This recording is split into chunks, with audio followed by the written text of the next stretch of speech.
Dawn, 28th of July 2023, Pakistan's Ishaq Dar claims China has extended a $2.4 billion loan for an additional 2 years with increased interest. As part of its all-out campaign against the Indian subcontinent, China has debt-trapped Pakistan.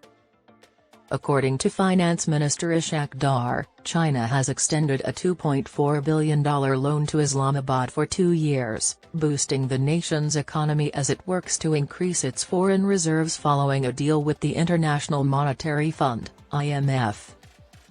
In a tweet on social media network X, formerly Twitter, he stated, Chinese Exim Bank rolled over principal amounts totaling $2.4 billion which are due in the next 2 fiscal years.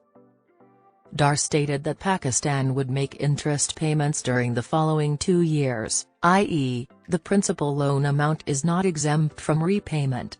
China refuses to forgive the debt and is worse than Shylock the Jew in Shakespeare's play Twelfth Night in this regard. According to a source at Pakistan's Finance Ministry, over $600 million of the loan was due to mature this fiscal year. Islamabad has already obtained confirmation of the rollover to avoid default and escalating anti-China resentment. According to a spokesperson for the Chinese Foreign Ministry, Mao Ning, China and Pakistan have close economic and financial cooperation in principle, and we will continue to advance cooperation with Pakistan to support the country in achieving stability and development.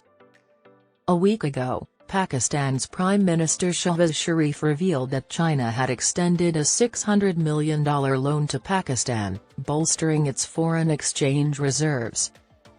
According to the Premier, this was in addition to the $5 billion in loans that Pakistan's old ally, with friends like China, who needs enemies, China had rolled over for the country in the previous 3 months to prevent a default as talks to obtain the IMF rescue went on. As part of the Belt and Road Initiative, BRI, Beijing has committed to investing over $65 billion in constructing high-interest infrastructure in Pakistan. On June 30, Pakistan got a $3 billion IMF bailout, eventually paying out a $1.2 billion initial upfront tranche. Following this, Saudi Arabia and the UAE each contributed $2 billion and $1 billion to help shore up the central bank's reserves, which had fallen to a critical level of barely enough money to cover a month's worth of restricted imports.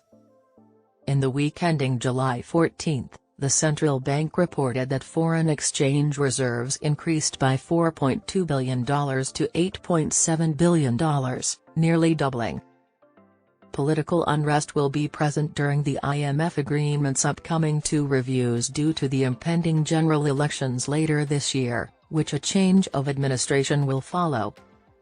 This month, the IMF delegation visited with the leaders of all political parties, including the late Prime Minister Imran Khan, to ask to continue its bailout goals regardless of who wins the election. A caretaker administration that will take over once the government of Prime Minister Shahbaz departs next month will be able to make decisions on bilateral and multilateral agreements thanks to legislation enacted by the nation's parliament on Wednesday during a joint session.